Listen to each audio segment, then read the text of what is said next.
ಆತ್ಮೀಯ H16 news ವೀಕ್ಷಕರೇ, ನಾನು ನಿಮ್ಮವ MI ಅಥವಾ ಮಲ್ಲಪ್ಪ ಜೋತಾವರ್. ಬಿ ಜೆ ಪಿಗರಿಗೆ ಏನಾಗಿದೆ ರೀ, ಅದರಲ್ಲೂ ಮೋದಿ ಭಕ್ತರಿಗೆ ಏನಾಗಿದೆ? ಯಾಕೆ ದಿನಕ್ಕೆ ಏನಾದರೂ ಸಮಸ್ಯೆ ಸಿಕ್ಕೊಳ್ತಾ ಇದ್ದಾರೆ? ಅಂತಾರಾಷ್ಟ್ರೀಯ ಮಟ್ಟದಲ್ಲೂ ಅದೇ ಕಾಲಕ್ಕೆ ಈಗಾಗಲೇ ಅನೇಕ ಸರಿಯೋ ತಪ್ಪು ನೀತಿಗಳಿಂದ ಟೀಕೆಗೊಳಗಾಗ್ತಾ ಇದ್ದಾರೆ. ಇದರಲ್ಲಿ ಜಾಂತರ ಮಾಡಿದ್ದು ಕಾಂಗ್ರೆಸ್. ರಾಷ್ಟ್ರೀಯ ಪಕ್ಷ, ನಮ್ಮ ದೇಶಭಕ್ತಿ ಪಕ್ಷ, ನಮ್ಮಷ್ಟು ದೇಶಭಕ್ತರು ಯಾರೂ ಇಲ್ಲ ಅನ್ನುವಂಥ ಬಿ ಜೆ ಪಿ ಪಿಗೆ ದೊಡ್ಡ ಹೊಡೆತ ಕೊಟ್ಟಿದ್ದು ಕಾಂಗ್ರೆಸ್ ಮತ್ತು ವಿರೋಧ ಪಕ್ಷಗಳು. ನೀವು ಏನೇ ನಿರ್ಧಾರ ಮಾಡಿದ್ರು ನಾವು ನಿಮ್ಮೊಂದಿಗಿದ್ದೀವಿ ಅಂತ ಅಂದಿದ್ದು. ಭಾಳ ದೊಡ್ಡ ಜಾಣತನದ ಇದ್ದಿದ್ದು ವಿರೋಧ ಪಕ್ಷದ್ದು. ಇದು ಅನುಭವದಿಂದ ಬಂದಂಥದ್ದು, ಬರೀ ಹೇಳಿ ಬರುವಂಥದ್ದಲ್ಲ. ಯಾಕೆಂದರೆ ಮೊದಲಾಗಿದ್ರೆ ಯುದ್ಧ ಬೇಡ, ಶಾಂತಿ ಮಾತಾಡ್ರಿ, ಹಾಗೆ ಹೀಗೆ ಮಾತಾಡ್ತಾಯಿದ್ರು. ಅದು ಬೇಡವೇ ಬೇಡಪ್ಪ. ನಾವೇನಾದರೂ ಹೇಳಿದ್ರೆ ಯುದ್ಧ ಅಂತಾರೆ. ನಾವೇನಾದರೂ ವಿರೋಧ ಮಾಡಿದ್ರೆ ಇವ್ರು ವಿರೋಧ ಮಾಡ್ತಾ ಇದ್ದಾರೆ, ದೇಶ ವಿರೋಧಿ ಇದ್ದಾರೆ, ಶುರು ಮಾಡ್ತಾರೆ. ಅದಕ್ಕೆ ಏನು ಮಾಡ್ತೀರ ಮಾಡ್ರಪ್ಪ, ನೀವು ಆಡಳಿತ ಹೇಳಿದ್ದೀರಿ, ಹೊಡೀರಿ ಗಾಡಿ ಚಕ್ಕಡಿ ನಿಮ್ಗೆ ಬಂದಂಗೆ ಅಂತ ಅಂದರು.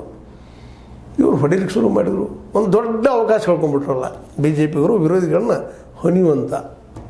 ಯಾಕಂದರೆ ಅವ್ರು ಎಲ್ಲದಕ್ಕೂ ಎಸ್ ಅಂದ್ಬಿಟ್ಟಿದಾರಲ್ಲ, ಅವ್ರೇನು ಟೀಕಾ ಮಾಡೋದು? ಅದು ಇನ್ನು ಜವಾಬ್ದಾರಿ ಹೆಚ್ಚಾಗ್ತದೆ. ಇದರಿಂದ ಎಷ್ಟು ಜವಾಬ್ದಾರಿ ಹೆಚ್ಚಾಯ್ತಪ್ಪ ಅಂತಂದರೆ, ಇನ್ನು ಗೆಲ್ಲೇಬೇಕು. POKಯನ್ನು ಗೆದ್ದು ನಾವು ತೋರಿಸ್ಬೇಕು, ಮುಂದಕ್ಕೆ ಹೋಗ್ಬೇಕು ಅನ್ನೋಂಥ ಹಠನೂ ಶುರುವಾಯಿತು. ಭಯೋತ್ಪಾದನೆ ಸಹ ನಿರ್ನಾಮ ಮಾಡಬೇಕು ಅನ್ನುವಂಥ ಹಠನೂ ಬಂತು. ಮತ್ತು ಅದು ಬರಬೇಕಾಗಿದ್ದೇನೆ. ಯಾಕೆಂತಂದರೆ ಭಯೋತ್ಪಾದನೆ ಕಳೆದ 70 ವರ್ಷ ಅಂದರೂ ಅಡ್ಡಿ ಇಲ್ಲ.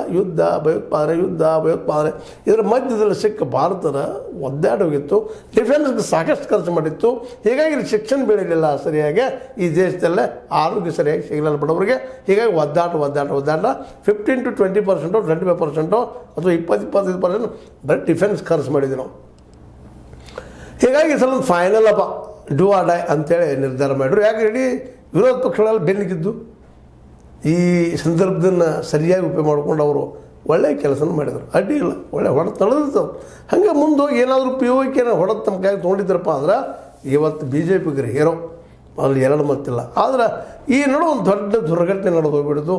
ಆ ಟ್ರಂಪ್ ಎಲ್ಲಿಂದ ಬಂದರು, ಏಕಾಏಕಿ ಬಂದವರು ಸೀಸ್ ಫೈರ್, ಕದನ ವಿರಾಮ ಮಾಡಿಬಿಟ್ರು. ಮಾಡಲಿಲ್ಲದ್ರೆ ನಿಮ್ಮ ಜೊತೆಗೆ ನಾನು ಏನಪ್ಪ ಅಂತಂದ್ರೆ ವ್ಯಾಪಾರ ಮಾಡೋದಿಲ್ಲ, ಹಾಗೆ ಹೀಗೆ ಶುರು ಮಾಡಿ ಯುದ್ಧವನ್ನು ಅರ್ಧಕ್ಕೆ ನಿಲ್ಲಿಸಿಬಿಟ್ರು. ಇದು ದೊಡ್ಡ ಹೊಡೆದು ಬಿತ್ತು ನೋಡ್ರಿ. ಮತ್ತು ಹೋಗಲಿ ಕಡೆಗೆ ಅದನ್ನು ಲಾಭ ಏನು ಮಾಡ್ಕೊಳ್ಳೋಣ ಅಂದ್ರೆ ಅಷ್ಟರೊಳಗೆ ಒಟ್ಟಿನಲ್ಲಿ ಏನು ಅಂತಾರಲ್ಲ, ನಮ್ಮ ಕನ್ನಡದಲ್ಲಿ ಭಾಷೆ ಕಾಯ್ದೆ ಮತ್ತು ಸಾಕಿರ್ತದೆ ಬೇಡ. ಅವರು ನಮ್ಮ ಟ್ರಂಪ್ ಅವರು ನಾನೇ ಇದು ನಿಲ್ಲಿಸಿದವ, ನಾ ಶಾಂತಿ ನೋಬಲ್ ಬಹುಮಾನ ನನಗೆ ಸಿಗಬೇಕು ಅನ್ನೋಂಗೆ ತಮ್ಮ ಮಂತ್ರಿಗಳನ್ನು ಮಾತಾಡೋದಕ್ಕೆ ಶುರು ಮಾಡಿಬಿಟ್ರಪ್ಪ. ಶುರು ಆದ ತಕ್ಷಣ ಬಿ ಜೆ ಪಿಗೆ ಏನು ಮಾಡಬೇಕು? ನೋಡ್ರೆ ಟ್ರಂಪ್ ಏನಾದರೂ ಇಲ್ಲ ಹಂಗೆ ಹೇಳಿಲ್ಲ, ಅವ್ರು ಶಾಂತಿ ಕಾರ್ಯಕರ್ತರಲ್ಲ ಅಂದ್ರೆ ನೇರವಾಗಿ ಜಗಳಕ್ಕೆ ಕರ್ಕೊಂಡಂಗೆ, ಮೌನಿದ್ರು ಅದೇ ಅಂದಂಗೆ. ಈಗ ಹಂಗೆ ಆಗಿಬಿಡ್ತಾವೆ. ಮೋದಿಯವ್ರು ಏನು ಮಾತಾಡಲಿಲ್ಲ. ಆದರೆ ಇವ್ರ ಜೊತೆಗಾರರು ಅವ್ರಿಗೆ ಉತ್ತರನೂ ಕೊಟ್ಟರು, ಇಲ್ಲ ನಾವು ಭಯೋತ್ಪಾದನೆ ಕೇಳೋ ತನಕ ಬಿಡೋದಿಲ್ಲ ಅನ್ನುವಂಗೆ. ಇದನ್ನು ಮತ್ತು ಸೀಸ್ ಫೈರ್ಗೆ ಅಮೆರಿಕ ಕಾರಣ ಅಲ್ಲ, ಪಾಕಿಸ್ತಾನ ಫೋನ್ ಮಾಡಿತ್ತು. ಅವ್ರು ಒಂದು 6 ದಿನ ಧ್ವನಿಗೆ ಅವ್ರು ಭಾಳ ರಿಕ್ವೆಸ್ಟ್ ಮಾಡಿದಕ್ಕೆ ನಾವು ನಿಲ್ಲಿಸಿದ್ವಿ, ಸೀಸ್ ಫೈರ್ ಮಾಡಿದಂತ ಹೇಳುವಂಥ ಪ್ರಸಂಗ ಬಂತು. ಆದರೆ ಅವ್ರು ಬಿಡಲೇ ಇಲ್ಲ, ಹಾಗೆ ಶುರು ಮಾಡಿದರು. ಇದರ ಡಿಫ್ರೆನ್ಸ್ ಆಫ್ ಒಪಿನಿಯನ್ ಹೆಚ್ಚಾಯ್ತು, ಡಿವೈಡ್ ಹೆಚ್ಚಾಗಿ ಬಿಡ್ತಿದ್ದೆಲ್ಲ. ಈ ಹಿನ್ನೆಲೆಯಲ್ಲಿ ಈ ಗೆಲುವನ್ನು ಹೇಗಾದರೂ ನಾವು ನಮಗೆ ಮಾಡ್ಕೋಬೇಕು ಅನ್ನೋ ಗಡಿಬಿಡಿಯಲ್ಲೇ ಯಾವುದೋ ಸಂದರ್ಭದಲ್ಲೇ ಬಿ ಜೆ ಪಿ ಮಧ್ಯಪ್ರದೇಶದ ಸಚಿವ ನಮ್ಮ ವಿಜಯ್ ಶಾರ್ ಅವರ ಪಾಪ ನಮ್ಮ ಏನಪ್ಪ ಅಂದ್ರೆ ಕರ್ನಲ್ ಸೋಫಿಯಾ ಕುರೇಶಿ ಅವರಿಗೆ ಈ ಭಯೋತ್ಪಾದಕರ ಸಹೋದರಿ, ಅವರ ಸಹೋದರಿ ಅನ್ನೋ ಮಾತಾಡಿಬಿಟ್ರು. ದೊಡ್ಡ ಎಡವಟ್ಟು ಮಾಡಿಬಿಟ್ರು. ಅದನ್ನು ಕ್ರೆಡಿಟ್ ಬಿ ಜೆ ಪಿಗೆ ತೊಗೊಳ್ಬೇಕಂತೇಳಿ ತಿರಂಗ ಯಾತ್ರೆ ಶುರು ಮಾಡಿದರು, ಮತ್ತೇನೋ ಮಾಡಿದರು. ಇದು ಹೇಗಾದ್ರೂ ನಾವು ತೊಗೊಳ್ಬೇಕಂತೇಳಿ, ಆದರೆ ಸುಲಭವಾಗಿ ಆಗ್ತಾಯಿಲ್ಲ. ಯಾಕಂದರೆ ಎಲ್ಲರೂ ನಾವು ಸಹಕಾರ ಮಾಡಿದ್ವಿ ಅಂದರೆ ಅವರು ತಮ್ಮ ಗಾಡಿ ಹೊಡ್ಲಿಕ್ಕಾಯ್ತರು. ಹೀಗಾಗಿ ಏನು ಲಾಭ ಆಗಬೇಕಾಗಿತ್ತು, ಆಗಲಿಲ್ಲ. ಇಷ್ಟರೊಳಗೆ ಇನ್ನೊಂದು ಘಟನೆ ಆಗಿಬಿಡ್ತು ನೋಡ್ರಿ. ಇನ್ನೊಂದು ಮಾತಾಡ್ಬಿಡ್ತಾರೆ. ಅದ ಮಧ್ಯಪ್ರದೇಶದ ಉಪಮುಖ್ಯಮಂತ್ರಿ ದೇವಡಾ ನೋಡ್ರ ಮಾತು ಏನಲ್ಲಿ ಒಂದು ಸ್ವಲ್ಪ ನೋಡ್ರಿ, ಅದನ್ನು ಏನು ಮಾತಾಡಿದ್ದಾರೆ ದೇವಡಾ ಮತ್ತು ಜೊತೆಗೆ ಅವರ ಇನ್ನೊಬ್ಬರು ನಮ್ಮ ವಿಜಯ್ ಶಾ ಅವ್ರ ಮಾತು ಒಂದು ಸ್ವಲ್ಪ ಕ್ಲಿಪ್ ನೋಡ್ರಿ ಅದನ್ನು. प्रधानमंत्री जी को हम धन्यवाद देना चाहेंगे और पूरा देश की वो सेना, वो सैनिक उनके चरणों में नतमस्तक है, जिन्होंने हमारी बेटियों के सिंदूर उड़ाने थे, वही कटे पिटे लोगों को हमने उन्हीं की बहन भेज करके उनकी ऐसी की तैसी करवाई। ನೋಡಿದ್ರ ಆ ಕ್ಲಿಪ್ದಲ್ಲಿ ಏನು ಹೇಳ್ತಾ ಇದ್ದಾರೆ ಅವರು ಸ್ಪಷ್ಟವಾಗಿ ನಮ್ಮ ಉಪಮುಖ್ಯಮಂತ್ರಿ ಮಧ್ಯಪ್ರದೇಶದ್ದು ಜಗದೀಶ್ ದೇವಡಾ ಅನ್ನುವಂಥವರು ಸ್ಪಷ್ಟವಾಗಿ ಹೇಳ್ತಾ ಇದ್ದಾರೆ, ಭಯೋತ್ಪಾದನೆಯನ್ನು ಪೋಷಿಸುವವರಿಗೆ ನೀಡಿದ ತಕ್ಕ ಉತ್ತರಕ್ಕಾಗಿ ನಾವು ಪ್ರಧಾನಿಯವರಿಗೆ ಧನ್ಯವಾದ ಹೇಳಲು ಬಯಸುತ್ತೇವೆ. ಅಡ್ಡಿಲ್ಲ, ಒಳ್ಳೆ ಉತ್ತರ ಕೊಟ್ಟರು, ಇದು ಸರಿ ಅದು ಇಲ್ಲಿವರೆಗೆ. ಮುಂದೆ ಅದ್ರ ಮುಂದೆ ಹಂಗೆ ಹೋಗ್ತಾರೆ ಅವರು. ಪ್ರಧಾನಿ ಮೋದಿಜಿ ಅವರ ಪಾದಗಳಿಗೆ ಇಡೀ ದೇಶದ ಸೇನೆ ಮತ್ತು ಸೈನಿಕರು ತಲೆಬಾಗುತ್ತಾರೆ. ಇದೇ ಆಗಬೇಕಾಗಿತ್ತು ರೀ. ಸೈನ್ಯ ತಲೆಬಾಗ್ತದೆ ಅವ್ರ ಪಾದಕ್ಕೆ, ಅದು ಪಾದ ಶಬ್ದ ಬಳಸಿದ್ದಾರೆ, ಅದನ್ನು ಪುಣ್ಯಕ್ಕೆ ದೀರ್ಘದಂಡ ಅಂದಿಲ್ಲ. ಇದಂತ ತಕ್ಷಣ ಶುರುವಾಯಿತು ಎಲ್ಲ ಕಡೆ ಟೀಕೆ ಟಿಪ್ಪಣ ಸ್ಟಾರ್ಟ್ ಆಗೋದು. ಮೋದಿಯವರ ಹೌದು ಪ್ರಧಾನಿ ಅದರ ಅವ್ರ ಗೌರವ ಮಾಡು ನಾ ಮಾಡ್ತಾರೆ. ಆದರೆ ಸೈನಿಕರು ನಿಜವಾಗಿಯೂ ಸೈನಿಕರಿಂದ ನಾವು ಇವತ್ತು ಯಶಸ್ವಿ ಘಟ್ಟದಲ್ಲಿದ್ದಾಗ ಬಿ ಜೆ ಪಿಗರಿಂದ ಅಥವಾ ಟ್ರಂಪ್ ಅವರಿಂದ ಅರ್ಧಕ್ಕೆ ನಿಂತು ಹೋಗ್ಬಿಡಿ. ಯಾಕ್ರಿ ಪಾಕಿಸ್ತಾನವ್ರು ಗೋಗರಿದ್ರೆ ಯಾಕೆ ಬಿಡಬೇಕಾಗಿತ್ತು ಅಂತ ಇವತ್ತು ಕಾಂಗ್ರೆಸ್ಸಿಗರು ಹೇಳ್ತಾರೆ. ಇವತ್ತು ವಿರೋಧ ಪಕ್ಷದ ಇದು ಇಂಡಿಯಾನು ಕೇಳ್ತದ, ಹೌದು ಫೋನ್ ಹಚ್ಚರಿ ಹಾಕ್ಬಿಟ್ರಪ್ಪ ನೀವು ಹೊಡೆದು ಬಿಡ್ಬೇಕಲ್ಲೋ, ಪಿ ಓ ಕೆ ಅನ್ಕ ಸೂಪಾಗಿತ್ತು ಅವ್ರು ಮಾತಾಡಿದ್ರೆ ಯಾಕೆ ಅಧಿಕಾರದಾಗಿಲ್ಲ ಅಲ್ರಿ. ಇದನ್ನೇ ಹಿಂದೆ ಮಾತಾಡಿದ್ರು. ಅದು ಪಾರ್ಲಿಮೆಂಟ್ದಲ್ಲೇ ನೆಹರು ಅವರ ವಿರುದ್ಧವಾಗಿ ನಮ್ಮ ಶಾರ್ ಅವ್ರು ಮಾತಾಡಿದರು. ಆಗೇನು ಸೀಸ್ ಫೈರ್ ಯಾಕೆ ಮಾಡಬೇಕಾಗಿತ್ತು, ಹೋಗ್ಬೇಕಾಗಿತ್ತು, ಬಂದಿದ್ರಲ್ಲ ಅವ್ರ ತನ ಹೋಗಿದ್ವಿ, ನೆಹರು ಅವರು ಸೀಸ್ ಫೈರ್ ಮಾಡಿ ನಾವು ಗೆಲ್ಲೋದನ್ನು ಬಿಟ್ಟು ಕೊಟ್ಬಿಟ್ರು ಅಂತ ಮಾತಾಡಿದರು. ಅವು ಕ್ಲಿಪ್ಸ್ ಅದಾವೆ ನೋಡ್ರಿ ನೀವು. ಈಗ ಏನು ಉತ್ತರ ಕೊಡ್ತಾರೆ ಅವ್ರು ಅದಕ್ಕೆ? ಈಗ ನಾವು ಗೆಲ್ಲುವ ಹಂತಲ್ಲಿದ್ದೀವಲ್ಲ ಇವತ್ತು.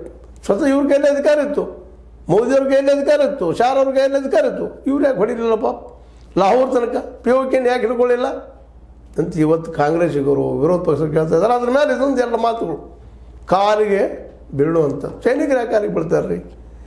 ಇದು ಸೈನಿಕರಿಗೆ ಅಪಮಾನ ಮಾಡಿದಂಗಲ್ವಾ? ಒಂದು ಕಡೆ ವಿಜಯ್ ಶಾ ಹೇಳ್ತಾರೆ, ಕುರೇಶಿ ಇದ್ದವರು ಭಯೋತ್ಪಾದಕರ ಸಹೋದರಿ, ಆ ಸಹೋದರಿಗಳಿಂದ ಅವ್ರು ಹೊಡಿಸಿ ಅಂತ ಹೇಳ್ತಾ ಇದ್ದಾರೆ. ಇನ್ನೊಂದು ಕಡೆ ಈ ಮನುಷ್ಯರು ಉಪಮುಖ್ಯಮಂತ್ರಿ ಅದು ಮೇನ್ ಸ್ಥಾನದಲ್ಲಿರೋರು ಅವ್ರು ಇದನ್ನು ಹೇಳ್ತಾ ಇದ್ದಾರೆ. ಇಲ್ಲ ಏನಪ್ಪ ಅಂತಂದ್ರೆ ಪ್ರಧಾನಿ ಮೋದಿಜಿ ಅವರ ಪಾದಗಳಿಗೆ ಇಡೀ ದೇಶಕ್ಕೆ ಬೀಳಬೇಕು, ಅವ್ರ ಪಾದಗಳಿಗೆ ದೇಶದ ಸೇನೆ ಮತ್ತು ಸೈನಿಕರು ತಲೆಬಾಗುತ್ತಾರೆ ಅಂಥೇಳಿ ದೊಡ್ಡ ವಿವಾದ ಹುಟ್ಟಾಕಿದ್ದಾರೆ. ಈಗ ಇದನ್ನೇ ಇಟ್ಕೊಂಡು ನಮ್ಮ ಪ್ರಿಯಾಂಕಾ ವಾಡ್ರಾ, ನಿಮಗೆ ಗೊತ್ತಿರ್ಬೋದು, ಹೇಳೋ ಅವಶ್ಯಕತೆ ಇಲ್ಲ, ಪ್ರಿಯಾಂಕಾ ಗಾಂಧಿ ವಾಡ್ರಾ ಇಡೀ ದೇಶದ ಜನರು ಸೇನೆಯ ಸೌಲಭ್ಯದ ಬಗ್ಗೆ ಹೆಮ್ಮೆ ಪಡುತ್ತಾರೆ, ಆದರೆ ಬಿ ಜೆ ಪಿಯವರು ಸೇನೆಯನ್ನು ಅವಮಾನಿಸುತ್ತಿದ್ದಾರೆ ಅಂತ ಟೀಕಿಸ್ತಾ ಇದ್ದಾರೆ, ಎಲ್ಲ ಕಡೆ ಪ್ರಚಾರ ಮಾಡ್ತಾ ಇದ್ದಾರೆ.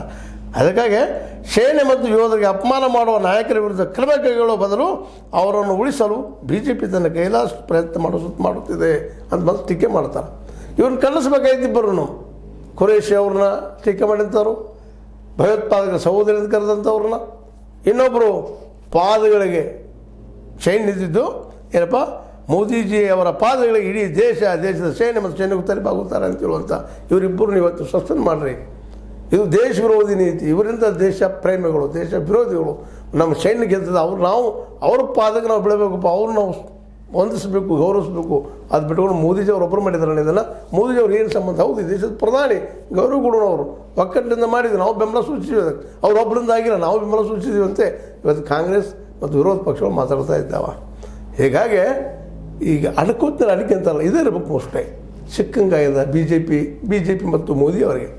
ಈ ಮಾತುಗಳು ಈ ಇಬ್ಬರು, ಒಬ್ಬರು ವಿಜಯ್ ಶಾ, ಇನ್ನೊಬ್ಬರು ಜಗದೀಶ್ ದೇವಡಾರಿಂದಾಗಿ ಇವತ್ತು ಮುಜುಗರಕ್ಕೆ ಒಳಗುವಂಥದ್ದು ಮತ್ತು ಅವ್ರನ್ನ ಕಿತ್ತು ಹಾಕಲೇಬೇಕು ಅಂತ ಮೂಮೆಂಟನ್ನು ಮಾಡ್ತಾ ಇದ್ದಾರೆ ಕಾಂಗ್ರೆಸ್ಸಿಗರು.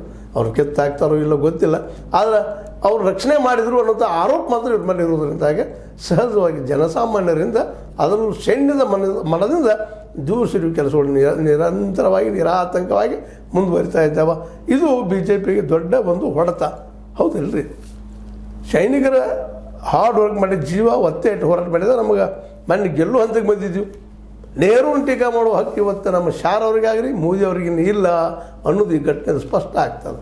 ಯಾವ ಪಾರ್ಲಿಮೆಂಟ್ನಲ್ಲಿ ಸೀಸ್ ಫೈರ್ ಮಾಡಿದ ನೆಹರು ಅವ್ರು ಮುಂದೆ ಹೋಗಿಸ್ಬೇಕಾಗಿತ್ತು ಅಂತ ಹೇಳಿದ್ರು ನಮ್ಮ ಶಾರ್ ಅವರು, ಇವತ್ತು ಅದೇ ಶಾರ್ ಅವರ ಮೋದಿಯವರು ಸೀಸ್ ಫೈರ್ ಮಾಡಿ ಗೆಲ್ಲುವ ಅವಕಾಶ ಕಳ್ಕೊಂಡ್ರು ಅನ್ನೋದು ಇತಿಹಾಸದಲ್ಲಿ ಕಪ್ಪು ಅಕ್ಷರ ಬರೆದಂಥದ್ದಾಗಲಿಲ್ಲ. ಏನು ಇದಕ್ಕೆ ಉತ್ತರ ಕೊಡಬೇಕಾದ್ದು. ಜೊತೆಗೆ ಸೈನಿಕರು ಟೀಕಾ ಮಾಡಿದ್ದು, ಸೈನ್ಯದಲ್ಲಿ ಅತ್ಯಂತ ಕಮಾಂಡರ್ ಅಂತ ಖುರೇಶಿ ಅವ್ರ ಬಗ್ಗೆ ಸಣ್ಣದಾಗಿ ಮಾತಾಡಿದ್ದು, ಭಯೋತ್ಪಾದಕರ ಸಹೋದರಿ ಅಂತ ಕರೆದಿದ್ದು, ಇವೆಲ್ಲ ಏನು?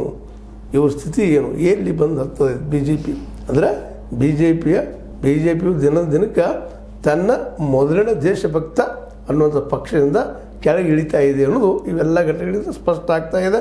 ಜೊತೆಗೆ ನೆಹರೂರವರಿಗೆ ಟೀಕೆ ಮಾಡುವಂತಹ ಒಂದು ನೈತಿಕ ಭಾನವನ್ನು ಇವತ್ತು ಶಾರ್ ಅವರಾಗಲಿ, ಮೋದಿಯವರಾಗಲಿ, RSS ಆಗಲಿ, BJP ಆಗಲಿ ಕಳ್ಕೊಂಡದ್ದು ಅನ್ನೋದು ಇದನ್ನು ಸ್ಪಷ್ಟ ಆಗ್ತದೆ.